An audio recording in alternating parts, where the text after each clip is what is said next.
Hello world, I'm Maya Sundermeyer, and I would like to welcome you to the latest episode of my blog series. So far I have been able to share my own experiences on what it's like for me to live with Asperger syndrome. A second thing that I will do is give my 2 cents on what's going on with autism in the media. A third area entails providing tips and advice to those of you who are on the spectrum, as well as friends, families, peers, mentors. And finally, I will cover topics on things that I'm passionate about. Now, before I dive into today's topic, I'm going to mention two things. So, first and foremost, please be sure to click up here in the upper right-hand corner. This is a TED Talk by Steve Silberman, and his presentation is all about the history of autism. So please be sure to check him out because I think he's quite interesting, and so is his talk. And I'd also like to recommend that you guys check out my new written blogs on WordPress.com, and you can find those under helloworld240.wordpress.com. That's helloworld240.wordpress.com. And what I would like to do now is talk about my experiences of living on the spectrum, as well as sharing my tips and advice to those of you who are on the spectrum, as well as those of you who are family members and guardians, and teachers and educators as well. So here goes. So most recently I found out that I had to have a reevaluation because my most recent diagnosis was in 2003, and I have been trying to get accommodations set up on campus at Georgia State University. So I set up other accommodations to get a scholarship to pay for services and have an IQ test, an achievement test, and a few other tests. And so I most recently went through with that, and I met with my psychologist last week to go over the results.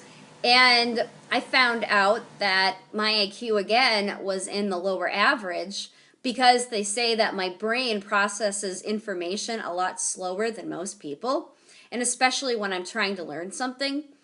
And I also found out that I seem to be better at math than anything else, along with learning that for sure I'm really bad at one thing and super good at something else. And I also found out that I do have a dual diagnosis. So first and foremost, I do have Asperger syndrome, which is now an autism spectrum disorder. A second thing about myself is that I've learned that I do have ADHD, which doesn't surprise me at all because I've always struggled with hyperactivity to no end, and that has always been a problem. And my psychologist said that it's really common for people with Asperger syndrome to come with ADD or ADHD and have some sort of a hyperactivity. And I also learned again that my IQ was in the lower average, but there are a few things I would like to mention about that. Number one, I think IQ tests are very overrated. They don't define who I am as a person, and they surely don't define you. And that's one really good thing that my psychologist and I mentioned. Both of us talked it over before she read the results to me, and she basically said that it means that I have deficits, but they're things that I can work on.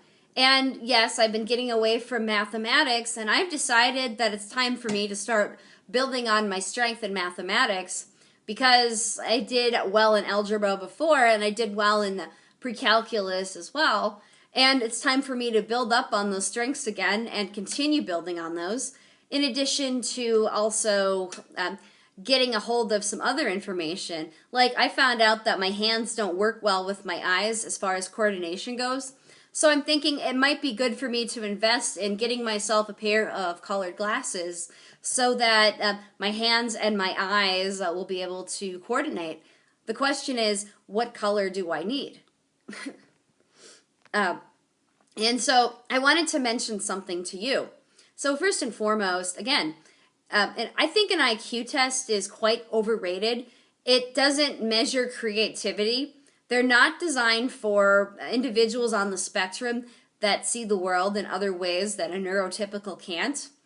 I think they're made as a one-size-fits-all, and some people score higher based on the way that they think and see the world, and ones that think differently will score lower.